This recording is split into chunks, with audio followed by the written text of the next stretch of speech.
Hello and welcome back to Parley. This prompt was written by Lordrusty. Hope you'll enjoy listening. It's about Game of the Year logic.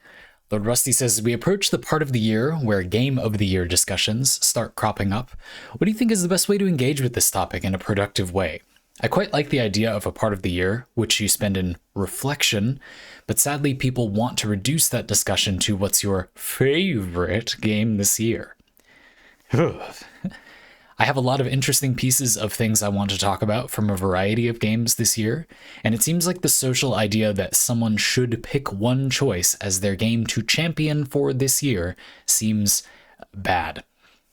I much prefer the system Spotify uses with Spotify Wrapped, where instead of asking people to pick an objective favorite artist or song, it simply tells you which artists and songs you as an individual have spent the most time with and asks you to reflect. It seems like a system designed to open up discussion and get people talking rather than shut down discussion and cause arguments. If you could replace something like the Steam Awards, what system would you use to encourage reflection at a systemic level? As an individual, what do you do to pivot away from being boxed in conversationally when the topic of Game of the Year comes up? What a glorious subject, of course. And I have it's very targeted to me, of course. I've, for one reason or another, ended up with a reputation as disliking favorites, and that's not entirely true. I think that when I was earlier into streaming and making YouTube videos, I experienced the frustration of the concept of a favorite a lot and wasn't yet prepared with like a good response or a way to deal with that. So I'm going to start this parlay by talking about that for a little bit. And then I have a couple other thoughts, lots of small topics for this one. I think there are some good things about people being asked to declare a single favorite. I know that's like, what? I asked you this because I know you hate favorites. Yeah, but I do think there's something to say about that, some things to say about that.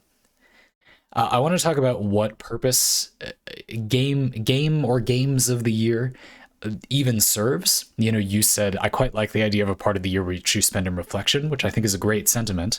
I want to talk a little bit about why though? You know, what's so good about that? I agree, but I think it's worth talking about why. And then, yeah, I will try to end with some more practical advice. You know, I hate to put the things that you can actually use too far at the end. So while I will elaborate on it further, my basic response to this parlay is that when people ask for a favorite, a good amount of the time, they would enjoy a nuanced, non-reductive discussion. They're just trying to engage in discussion poorly. And if you just don't play the favorites game and simply explain your nuanced thoughts about the subject, I've often found that a lot of people actually never cared about this specific thing. You know, my early frustration to begin transitioning into that, we'll talk more about that specific subject later. My early experience with being asked for a favorite was people ice breaking during streams.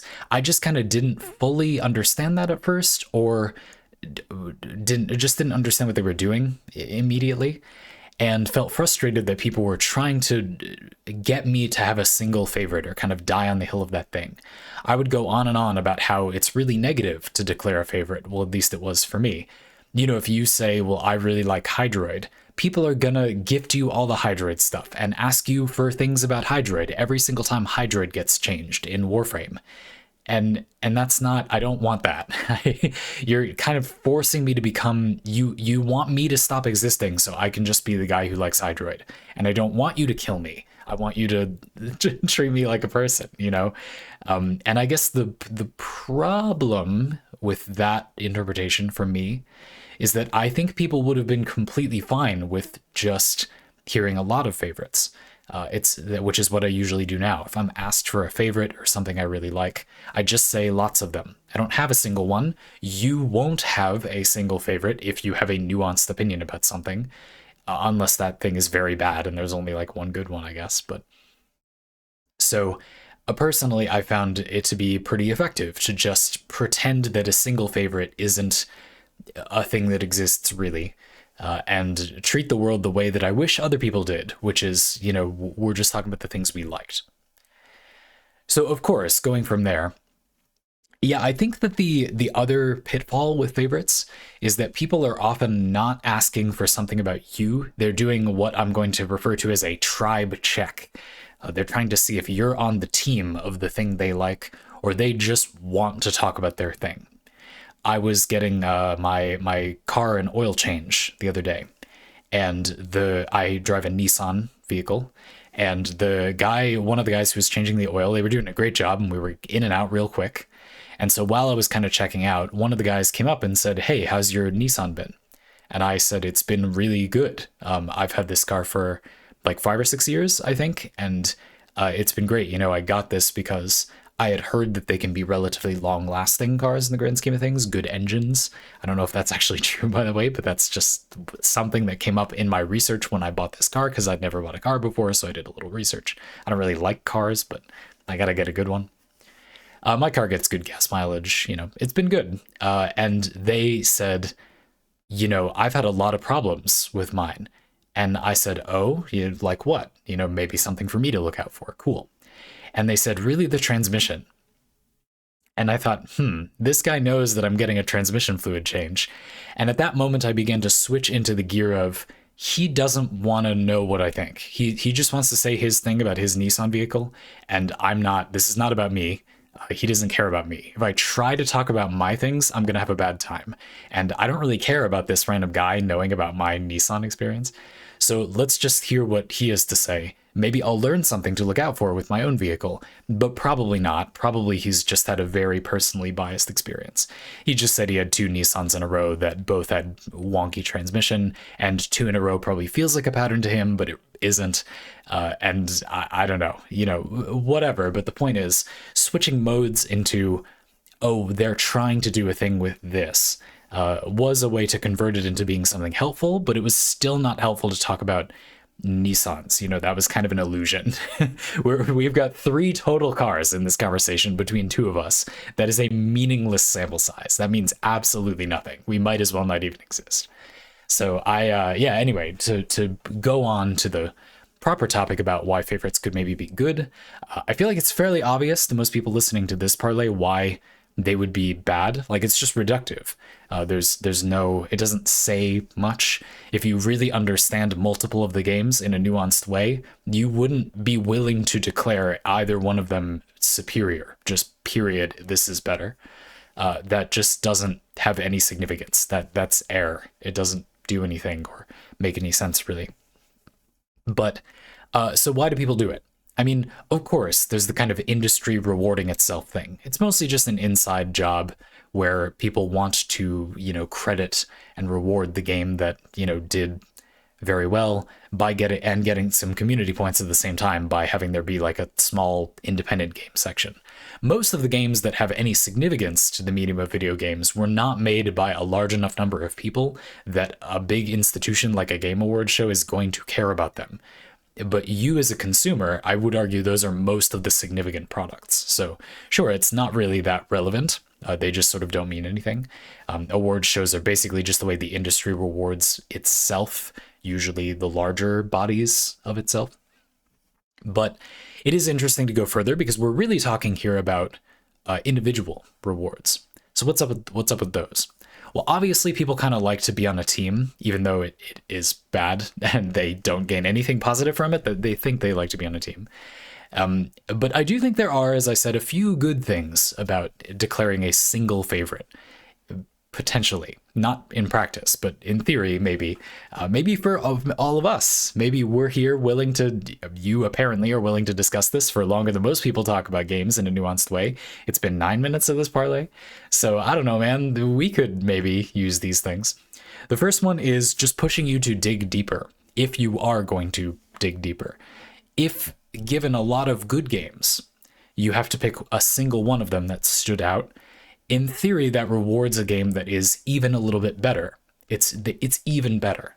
If you look at a lot of the Game Awards nominees for a lot of different Game Awards shows, including the Game Awards, the Steam Awards, whatever, you'll notice that, it's not like there's a ton of really bad games among them. There are a few games in there that, these are both plainly excellent games.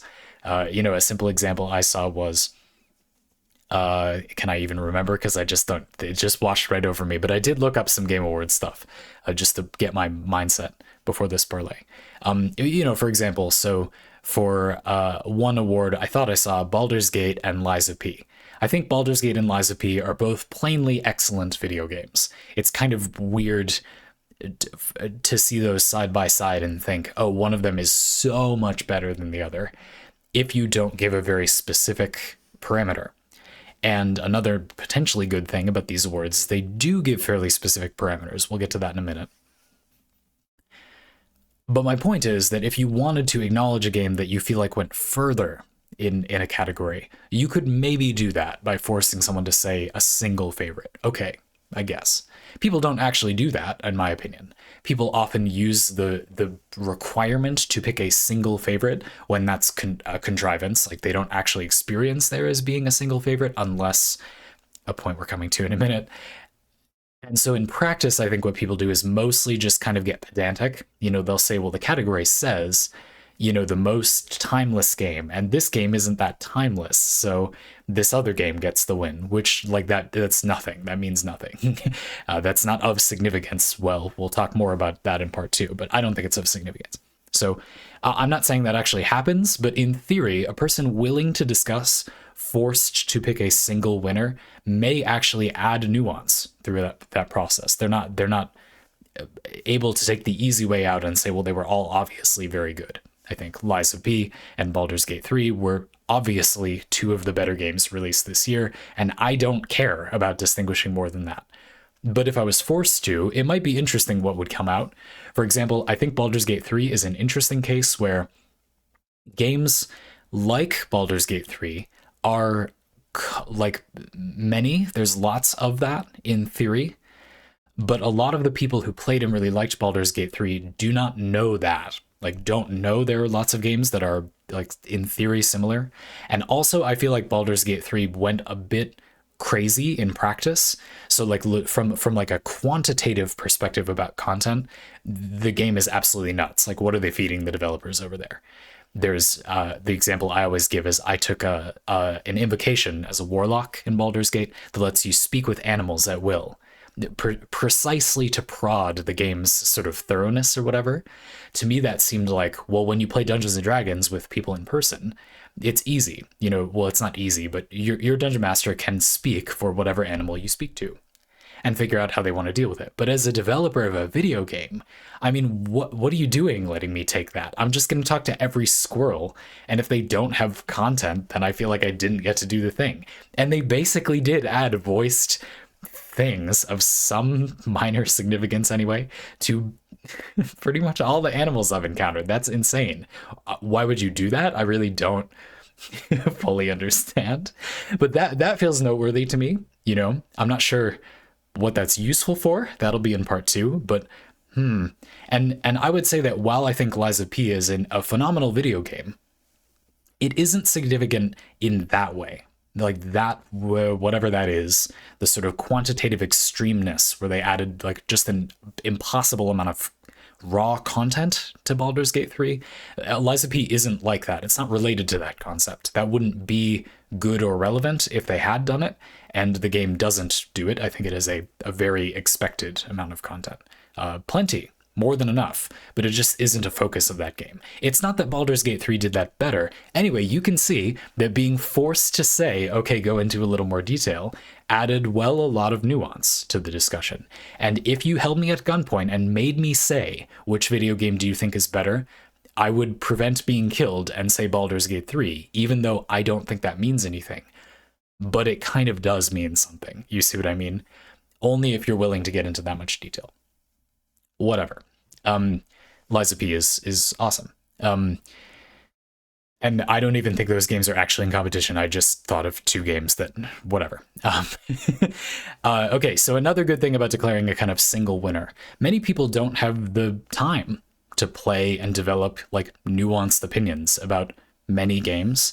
And so for a lot of people, I think it's reasonable that mostly very heavily marketed, numerically popular games got put on a list for people to vote among, because those are the games people have played. People have played a few games in that list, and therefore their rating of which one they prefer actually means something. They preferred this one over at least one of the other games in the nominations. You see what I mean? Of course, the very fact that you're having like a lot of people vote makes the vote basically completely useless as like a statement of quality, because again, people don't really have the time to develop a nuanced opinion about that, and that's okay. There's no way to draw a line that says these people are the people who do have the nuanced opinion, and therefore we should just have those people vote. If we could somehow do that, I guess that would be what I would want to know, but there isn't any way to do that I can think of. So what can you do? Given Why Are We Here Just to Suffer, I feel like a single favorite from these types of nominations makes some sense, is my point overall. Now, I did also want to quickly say that at least the categories for these awards generally explain what they are. You know, it says what this category is. I think that's good. If you had to say, is that good or bad? I think good, sure. Some of them, I feel like it doesn't mean too much, and people have a tendency to get really attached to the title. For example, I saw a category in the Steam Awards called Labor of Love. And to me, my first reaction was that means an independent game where they put a ton of content, raw content into it, often that the players wouldn't see. I thought of Baldur's Gate 3, for example. Hollow Knight is a game that comes to mind. But the description clarified that what they mean by that is a long-running game that has been given many, many, many updates long after its release time, which I believe the description heavily implied is when it's actually profitable to give the game lots of updates and support, which I don't entirely agree with, and also I don't care about. I don't care about that. Anyway, I mean, that's fine. They explained. I'm just saying I think a lot of people really attach onto the name. To them, that just isn't what Labor of Love means, or Game of the Year means this to them. And so, of course, most of these discussions devolve into people talking past each other. They say, how can you disagree with the Game of the Year being this because this is what Game of the Year means? And the other person disagrees because to them, that isn't what Game of the Year means, but they don't clarify that. Both people think they're obviously correct, and there's only one definition we all agree on, which is never ever true in all of human history, and so there's no point in discussing that way. But at least the Game Awards that I saw do explain what the categories are like meant to mean, even though I feel like that sort of doesn't work. Anyway, we're having a bit of fun at the expense of the awards being completely inadequate. That's kind of what it seems like you wanted to do for part of this parlay. Let's actually accomplish something in the second half. I mean, there's nothing wrong with a bit of fun about that. Why declare a Game of the Year? Like, actually, if you wanted to do something for you as an individual, you and your friends are talking about Game of the Year. Maybe let's put it a different way. What is there to be gained by having a discussion about Game of the Year among you and your friends, let's say? I can think of kind of two primary things. Remember, this is also kind of that why reflect, spend a part of the year in reflection. The two main things I can think of are recommendations. It can be a good way to give a recommendation. They're basically recommendations or endorsements with hopefully kind of an explanation of why you recommend it. And then the second thing, in my mind, is that it helps you think about what it is that you liked about those games so much. In practice, when pushed, do you notice any trends that are unexpected? For example, some of you may know that last year I started doing what will be annual kind of build system of the year video. These are not in any particular order. I don't do a single one. I'm going to do like a handful, 3, maybe an honorable mention. 3, probably. And I noticed this year that they were almost all like, if not a game with a gacha system, a game that was similar to a game with a gacha system. Now, they were the ones that kind of buck that trend, sure. For example, I'm considering putting both Limbus Company and Arknights on that list, though I probably won't put both of them on there. And as a creator making this for entertainment, I don't want to put both of those on there because I want it to be partly a recommendation. And I think it will be less useful for people if both of those are on there. People who will tune out because it has a gacha system, even though those games are defined by how they kind of aren't forced to be limited to only that. But whatever, I understand. I don't want to take up 2 of the 3 things for that. But as I thought about it more, I thought, well, okay, but just me talking to myself, my build systems of the year definitely are like Arknights, Limbus Company, and some third thing. There's no question that for me, that's the answer. I'm not going to put that in the video for various reasons, but to me, that's what they are. Maybe I'll give one of them an honorable mention.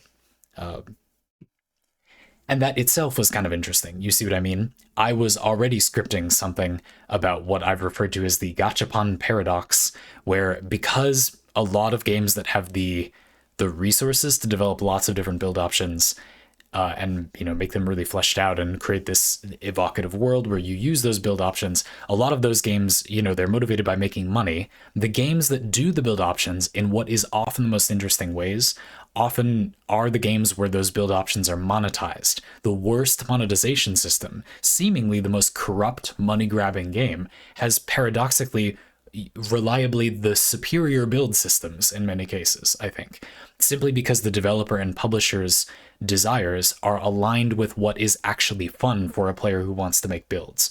To make the game make money, they have to make build tools that are actually meaningfully diverse if the game is to be actually good anyway, which lots of them aren't.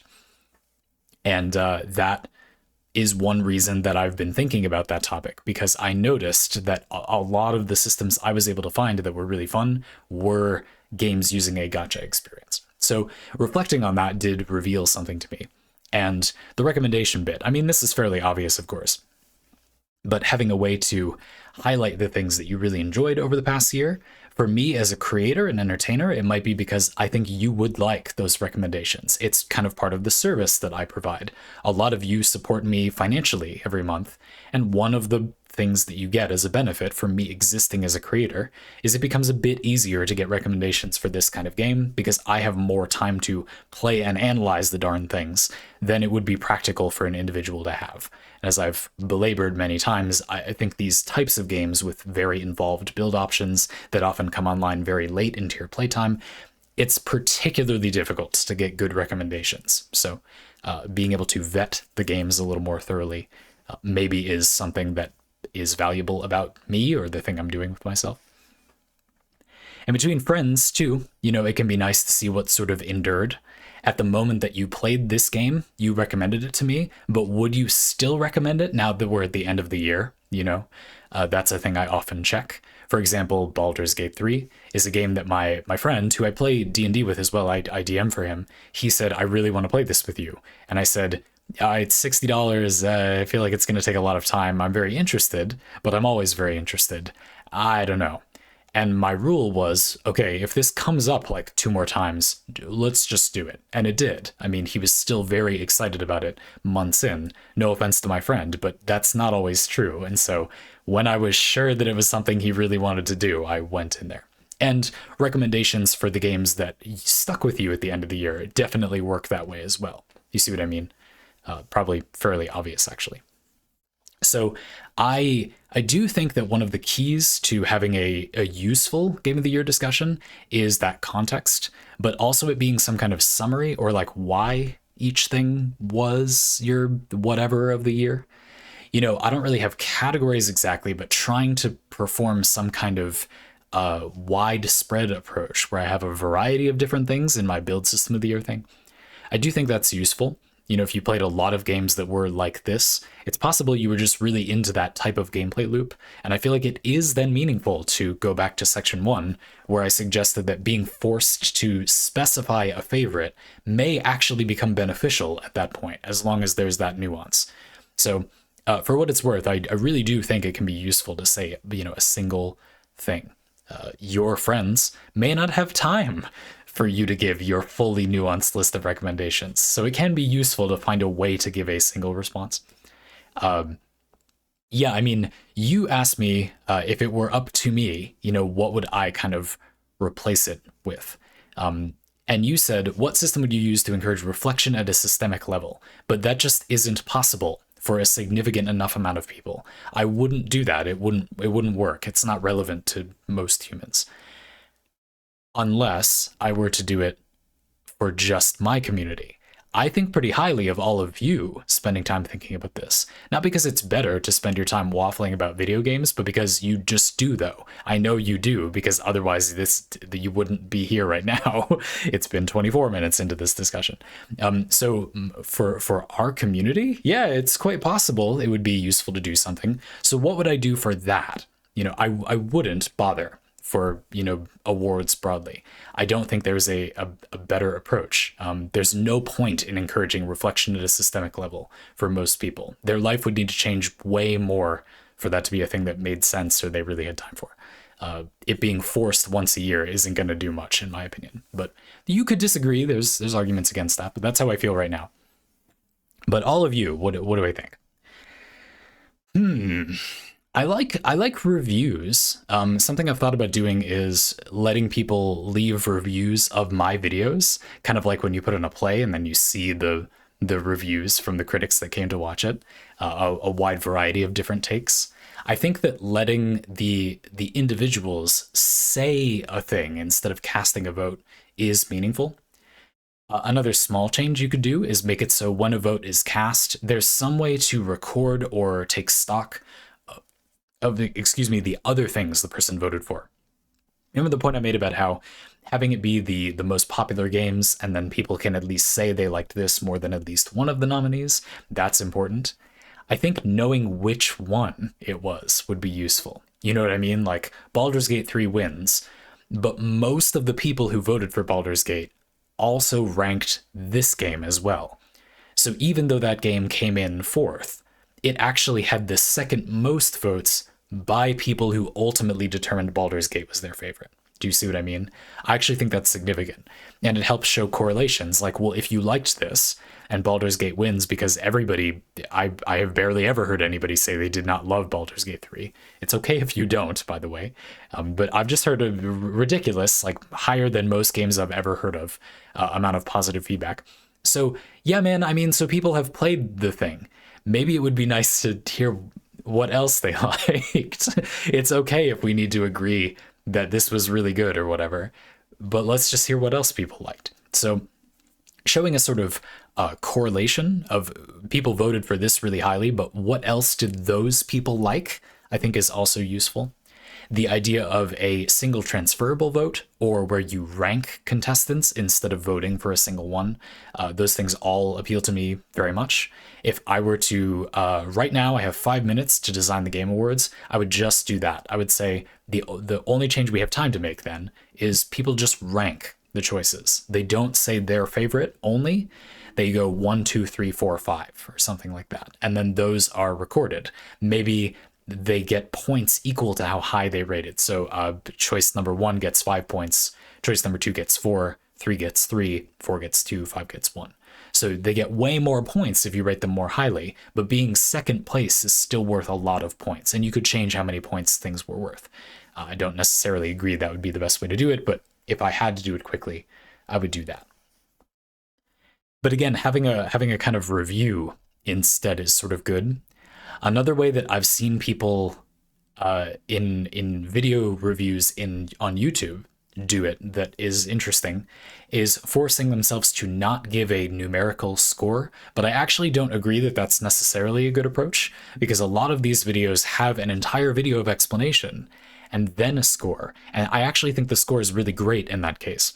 I've talked in the past how, my relationship with my partner, a big thing that comes up is that we both really enjoy just trying new things, even if we're not going to enjoy them, just for the sake of experiencing them. But the problem is my partner tends to verbally report being quite kind of meh about things, but she isn't. When you actually dig deeper, she often reveals that she hated that thing, or she loved this thing. And what sounds like a response from her that is like a 4 to a 6 out of 10 is actually often, according to her, more like a 2 or an 8 out of 10, which I think is significantly different. And it's less common that she thinks the thing is kind of meh or in the middle. I think you'll find also that when people eat, for example, or drink, taste rather thoroughly flavored things, it's not all that common for them to rate things in the middle. Like that just isn't, it's a lot of a flavor. It's hard for that to be something other than that's too much of a flavor I don't like, or that's a lot of a flavor I really enjoy. It's possible, but kind of hard. So I often say, what do you think? And then we talk about it for a minute or two. And then I say, okay, but what would you score it? And having had the explanation, I like the score. I guess what I'm getting at here is that I really wouldn't replace it with anything. I would just also want to do, some other thing. I don't necessarily not want to know what your game of the year was, your single game of the year, but I guess I want to know that much more once you've just explained what you thought about all 5 games or whatever. And then also having you say you liked this one can be useful. I think this is true especially of me. When you see me on streams for some games, I analyze game design for a living, so I'm full of complaints, but I mean, I still report that the game is pretty much the best game in town for that thing. It's not because I feel negatively about the game. And so providing a sort of ranking at the end, I would rate this game 9 out of 10 or, among my top 3 games this year, even though here's all the things I don't like, is much more useful in my opinion. It's still very useful to know the negative things, the things that are a problem, if you're not going to like this X, Y, and Z. But I really did like it, and so I would regard it quite highly. I think that's a much more useful way to do it. So that's what I would do overall. I did want to talk a little bit more about the sort of like way people define a game of the year, just at the end here. I don't have too thoroughly formed thoughts on this, or I don't really know what to do with this piece of information, but I thought it was worth including.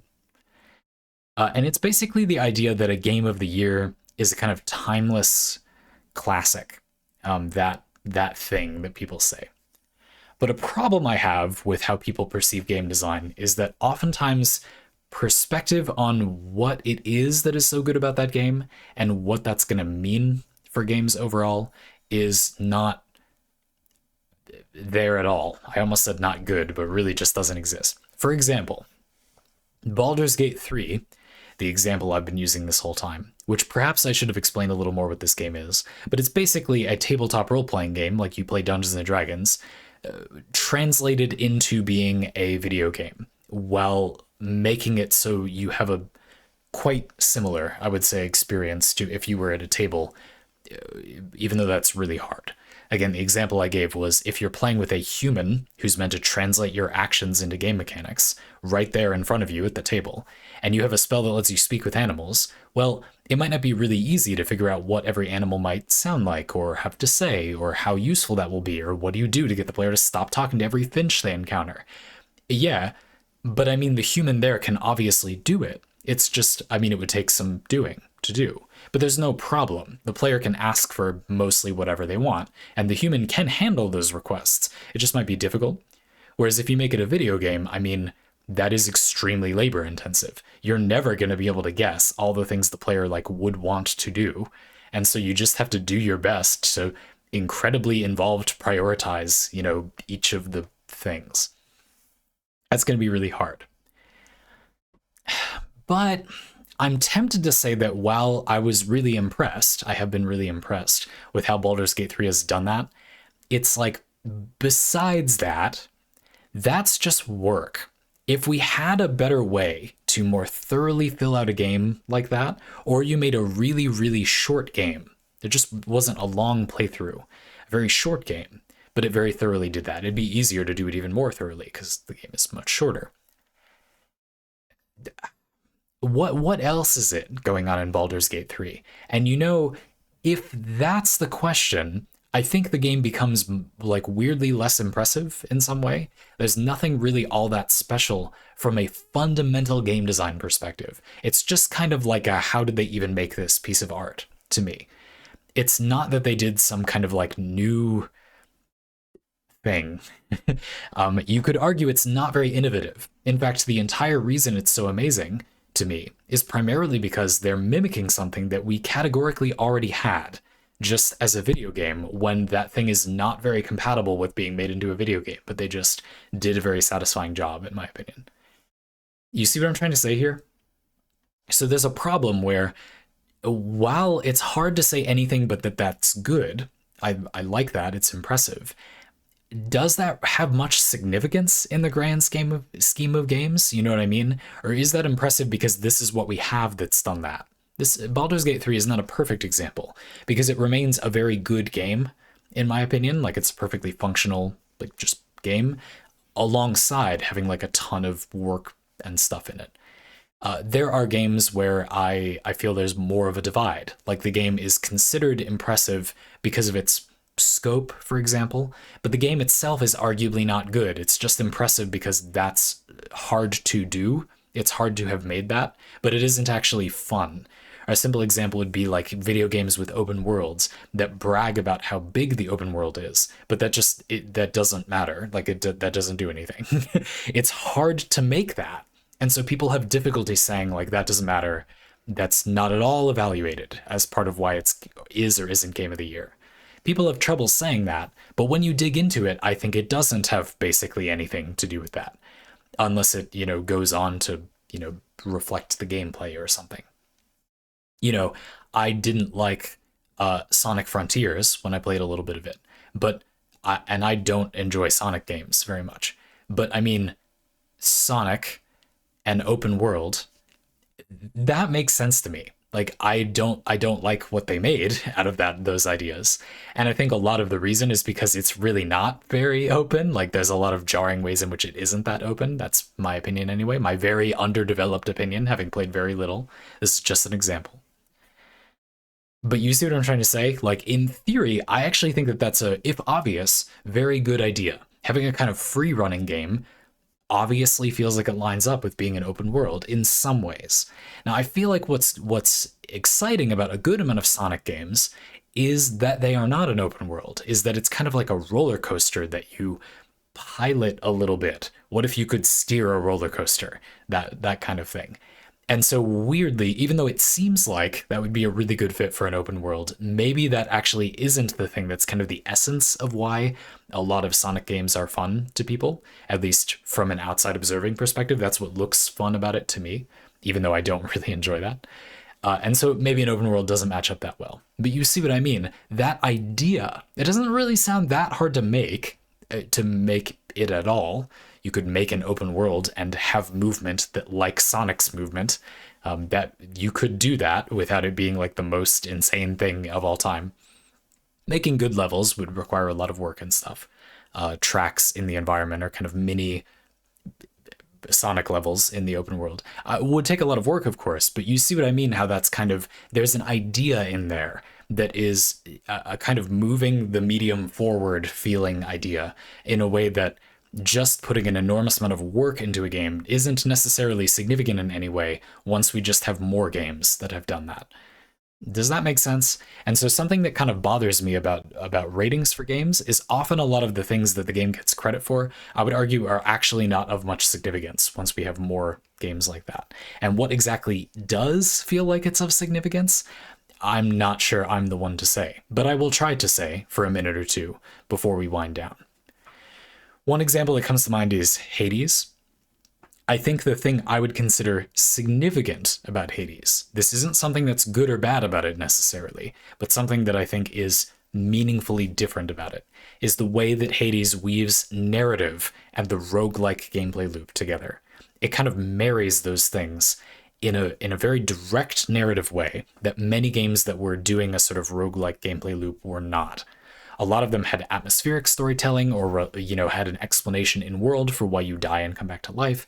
That's common, but having it be that a very straightforward, rather linear story takes place through this kind of weird, non-linear gameplay loop where you die and come back to life over and over again is, I think, somewhat new, like a thing that moved forward in that space. That's kind of a thing that's on our radars now, potentially, as designers, because that is an interesting, surprisingly coherent idea. I know not a lot of people, not everybody liked it, necessarily. In a way, I'm not necessarily sure I think it's a good idea, but the way that can be coherent, or at least, like you can certainly do it. Here's what that might look like. I think that is a thing that is maybe in people's minds more than it was before Hades. So again, this is not necessarily a comment on whether people liked that or not. I don't really care, actually. I don't see why it matters.